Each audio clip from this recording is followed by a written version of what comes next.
Assalamualaikum warahmatullahi wabarakatuh. Eh, Kali ini kita akan ketemu dalam materi atau mata kuliah leadership kepemimpinan. Jadi dalam materi kepemimpinan nanti kita akan banyak bahas tentang apa sih yang terjadi di balik sebuah proses mengelola sebuah tim gitu. Namun sebelumnya kita akan kenalan dulu. Nama saya Haryadi Nurwanto. Saya psikolog, saya alumni psikologi UMS dan ambil program profesi di universitas yang sama. Kemudian pengalaman saya pernah di rumah sakit, pernah di distributor, terakhir saya lama di Assalam Hypermarket, itu sebuah perusahaan retail. Kemudian juga beberapa ngajar di beberapa tempat ya, mulai Alfa Bank, CAT, kemudian di universitas saya juga. Tapi ini sudah selesai dan aktivitas saya yang terbaru masih di STIE. Saya STIE pertama kali itu tahun 2006, jadi sudah lama sekali. Sempat nonaktif, kemudian aktif kembali, namun tetap dengan dosen yang tidak tetap. Jadi istilahnya bukan dosen tetap, ya dosen terbang mungkin kali ya. Kemudian saya aktivitas di Rumah Adab, di Erdine, sebuah tim outbound, saya banyak membantu di sana. Kemudian saya aktif di tim gugus COVID HIMSI Jateng, jadi dari sisi psikologinya. Kemudian saat ini saya banyak juga di Iskarima program khusus di pengarah karakter, jadi sebuah tempat untuk mendidik bukan sekedar materi skill tapi non skillnya, jadi soft skill bahasanya seperti itu. Kemudian dengan teman-teman bikin ABA, singkatan dari Abdurrahman bin Auf Muslim Creative Media. Itu sebuah media untuk mengelola digital marketing, tapi memang kita lebih banyak untuk UMKM, walaupun basic kita Muslim tapi kita melayani untuk umum. Nah, untuk pertemuan pertama atau sampai mungkin beberapa kali ke depan saya akan menyajikan materinya. Nah, nanti untuk pembahasannya kita bisa ketemu lewat jam-jam yang tadi tentukan gitu. Materi kita adalah leadership. Kita akan banyak bahas dan beberapa hal yang bisa saya uraikan adalah yang pertama nanti kita akan bahas tentang pengertian atau lingkup leadership. Kemudian tentang delegasi wewenang, bagaimana kita mendelegasikan wewenang dan caranya seperti apa. Kemudian bagaimana sih kita mengelola masalah, bagaimana kita menganalisa masalah. Kemudian yang keempat adalah team building, bagaimana kita mengelola tim. Nah, ini penting ini. Namun nanti yang kita banyak bahas adalah tentang pengertian lingkup, karena kita harus paham kepemimpinan itu apa gitu. Jadi untuk hal-hal yang lain kita akan bahas di belakang. Untuk materi saya nanti sebenarnya saya tidak terlalu banyak bahas tentang teori, karena sebenarnya kepemimpinan itu bukan sekedar teori. Kepemimpinan itu adalah tentang semangat bagaimana kita bisa mengelola sesuatu gitu. Tentu saja ini melibatkan bagaimana pengelolaan diri kita dulu. Jangan sampai kita bisa mengelola orang lain tapi tidak bisa mengelola diri sendiri. Nah, kita akan bahas ini di lingkup-lingkup pengertiannya.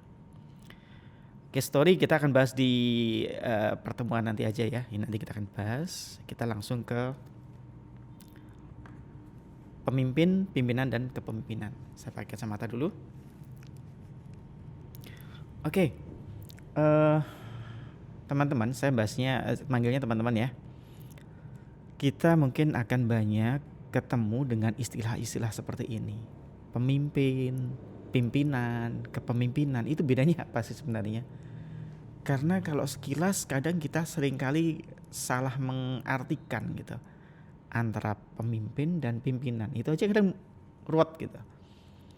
Tapi kita di sini bisa bedakan antara pemimpin, pimpinan, dan kepemimpinan, gitu ya. Jadi kalau pemimpin itu lebih informal biasanya. Jadi kalau pemimpin itu biasanya dinobatkan, gitu, diangkat atau dipilih. Gitu. Pemimpin kelas, pemimpin kampung gitu, ada pemilihan. Kalau pimpinan biasanya informal, jadi belum tentu seorang pemimpin itu adalah pimpinan. Nah, ini beda nih. belum tentu seorang pemimpin itu pimpinan. Sebaliknya, pimpinan itu juga belum tentu pemimpin. Karena pimpinan itu memiliki makna dia dipatuhi gitu.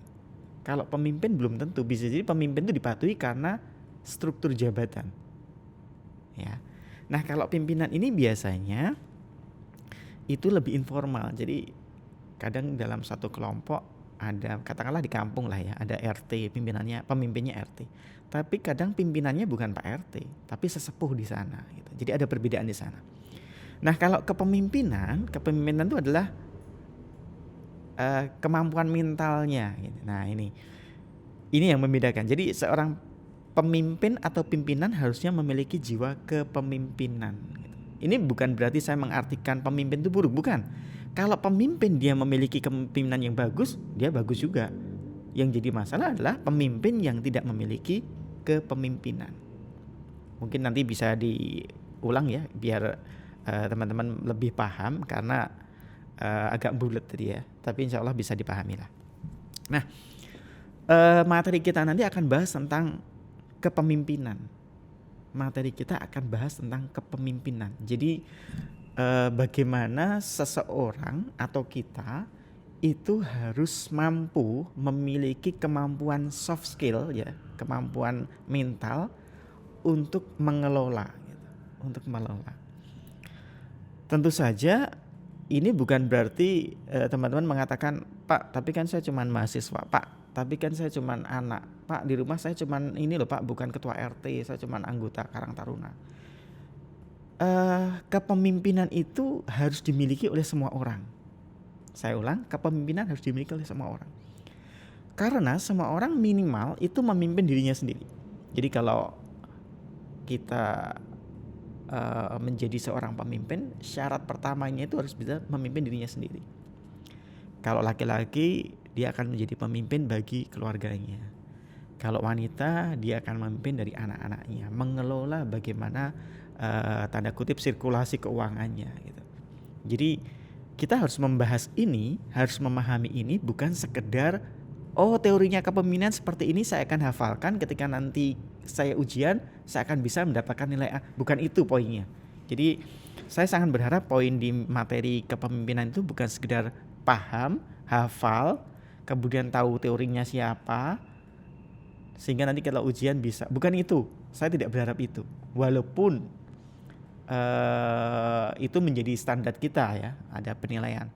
Cuman saya lebih memiliki harapan lebih tinggi bahwasanya teman-teman yang mengikuti materi ini bukan sekedar paham, tapi memfollow up dari apa yang dipahami itu. Jadi bukan seberapa banyak yang dipahami, tapi seberapa banyak yang ditindaklanjuti dari apa yang dipahami. Itu lebih penting.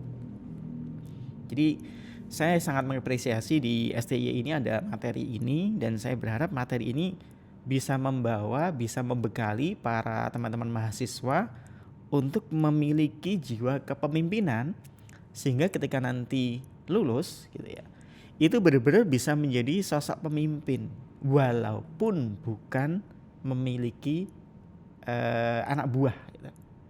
Loh, kok bisa? Bisa saja. Pemimpin yang memiliki jiwa kepemimpinan itu akan menjadi nasihat visual bagi lingkungannya. Saya ulang.